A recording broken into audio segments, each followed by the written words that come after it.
Bismillahirrahmanirrahim. Wa tuqaddimu haqqahu ala haqqi nafsiha. Pada malam hari ini kita akan ngawas selanjutannya kajian kitab Qurratul Uyun, tepatnya halaman 60. Bagaimana seorang istri yang baik dalam mengabdikan dirinya kepada sang suami. Bagaimana sebenarnya tugas-tugas sang istri kepada suaminya. Dalam teks ini, dalam kitab ini, wa tuqaddimu haqqahu ala haqqi nafsiha wa haqqi sa'iri aqaribiha.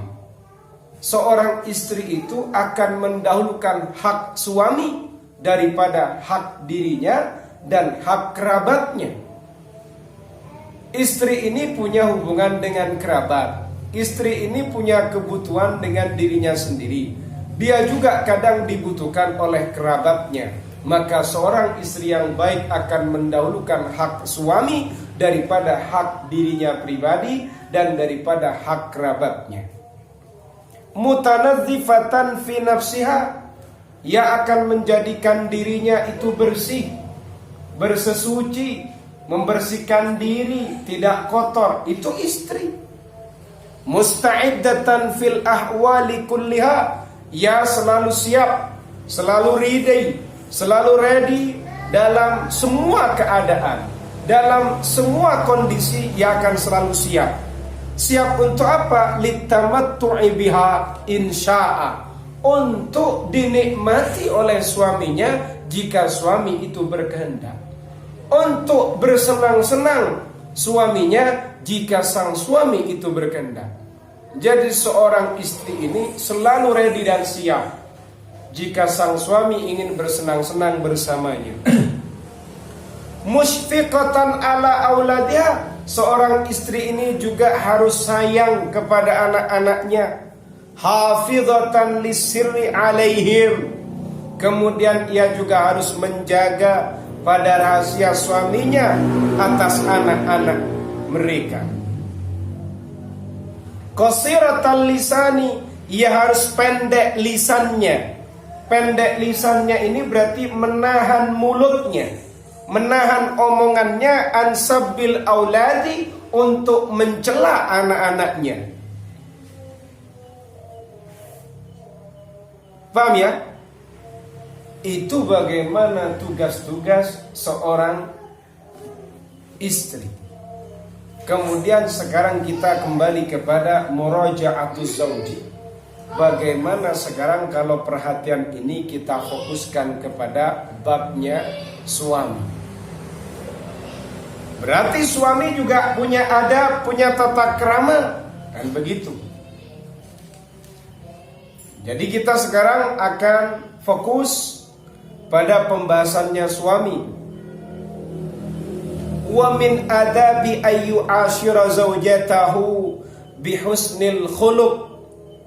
Di antara tata kramanya seorang suami adalah ia harus mempergauli istrinya, ia harus berinteraksi dengan istrinya dengan sebaik-baiknya akhlak. Jadi seorang suami yang baik itu dia akan berinteraksi dengan istrinya pastinya dengan interaksi yang baik.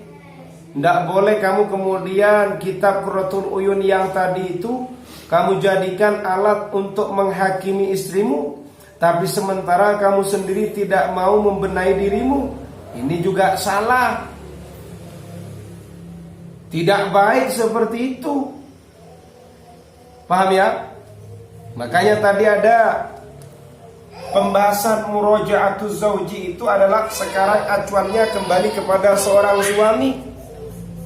Di antara tata kramanya seorang suami itu, kalau dia menggauli istrinya, berinteraksi, berkomunikasi dengan istrinya, dia harus menggunakan interaksi yang berakhlak baik atau dengan sebaik-baiknya akhlak. Wa ayyasbira 'alal adza, seorang suami itu juga harus sabar ketika disakiti istrinya. Wa ayyakuna haliman 'inda ghadabiha, Seorang suami juga harus bersabar ketika istrinya marah. Wa alla yumazihaha bima fihi jafa wa khusyuna. Wa alla yumazihaha, tidaklah ia bercumbu rayu, berguyon, bercengkrama dengannya. Bima fi jafa'u, tapi dalam cengkrama tadi, dalam cumbu rayu tadi, dalam senda gurau tadi, dalam cengkramanya itu ternyata ada keasingan dan kekerasan. Artinya di sini seorang suami tidak boleh dia itu dalam interaksinya tidak romantis. Dia harus romantis, tidak asing aneh. Awas teman. Kalau kamu sedang bercumbu rayu, cumbu rayu yang maksimal. Jangan kemudian ada muatan keanehan, keasingan dan kekerasan. Seperti itu. Wa ayyakuna ghuyuran, hendaklah seorang suami itu cemburu. Cemburu itu berarti termasuk anjuran. Rahmat nanti takut dimarahi sama istrinya, katanya cemburuan tidak boleh. Loh, cemburu itu boleh mah.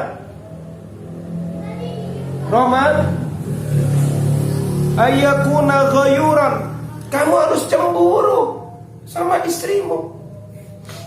Oh, ini kok istri saya ngobrol dengan lelaki lain. Cemburu punya hak itu.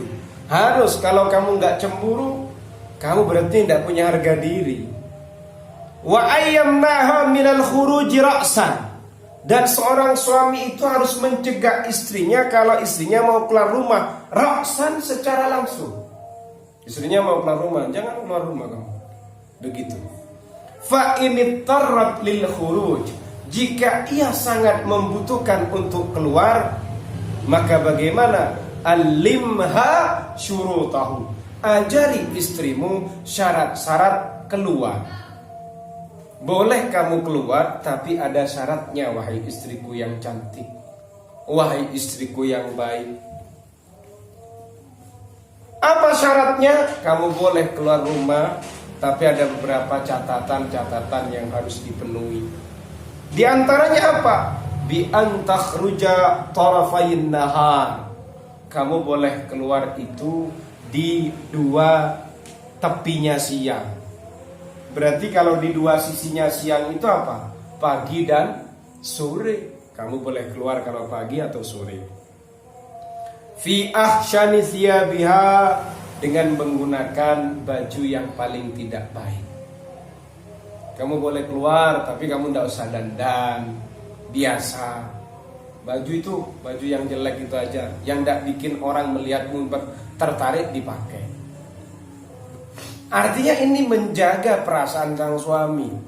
Coba zaman sekarang, pas keluar rumah dandannya maksimal, di dalam rumah tidak dandan, mulut bau, mandi tidak. Ini kan aneh. Harusnya istri ini membuat suaminya selalu luar biasa ketika di rumah, bukan malah membuat mata orang lain di sana bahagia. Oh, istrinya Rahmat cantik sekali, baunya harum. Istrinya Rahmat yang menikmati teman-temannya Rahmat. Pas istrinya Rahmat pulang ke rumah, ketemu dengan Rahmat, mandi tidak, sikat gigi tidak, baju juga baju yang klasik-klasik itu yang sudah umur 20 tahun. Kan aneh. Nah, justru harusnya dibalik. Kalau keluar pakai baju yang biasa, bisa yang lusuh itu, yang terbaik nanti dipakai di rumah ketika kumpul dengan suami. Wa irkhaiha khalfaha, kemudian menurunkan bagian belakangnya, artinya ditutup shibron sejengkal, au dhira'an atau sedhira. Artinya di situ disuruh dilunakkan, itu artinya kita bajunya itu diturunkan. Wa antamshiya fi tarfit tariq, kamu nanti kalau berjalan di pinggir jalan nah ini masuk akal ya, nggak usah ditulis kan, masa berjalan di tengah jalan kan kena sepeda motor ini kan. Wa alla yakuna 'alaiha rihut tib, dan hendaknya seorang suami itu Ya, seorang istri itu nanti yang menjadi syarat dari suaminya, kamu ndak usah pakai parfum. Rihut tib ini baunya parfum, ndak usah dipakai parfummu kalau keluar. Wa alla takshifa syai'an min jasadiha, ndak usah kamu buka sesuatu dari tubuhmu. Artinya anggota tubuhmu nggak usah dibuka, nggak usah disingkap, nggak usah dipamerkan. Seperti itu. Jadi kalau seperti ini kamu boleh keluar sayang. Tapi kalau kita menerapkan ini, kadang dikomentari sama gadis-gadis itu, ini kok suami katrok begitu kan. Padahal kalau kita mau jujur, istri itu kalau keluar, hendaknya dia memang tidak dandan. Ya tetap ala kadarnya lah. Gak usah kemudian dandan maksimal. Begitu. Dandan maksimalnya kapan? Ketika dia bersama sang suami. Itu yang sebenarnya. Setidaknya kasih sayang sang suami itu kuat nanti kepada sang istri. Dan sang suami bisa menjaga hati, perasaan, cinta dan kasih sayang. Bisa dimengerti ya? Bisa. Oke. Wa min adabihi aidan wallahu a'lam bis-shawab. Kita ganti kitab Ihya Ulumuddin.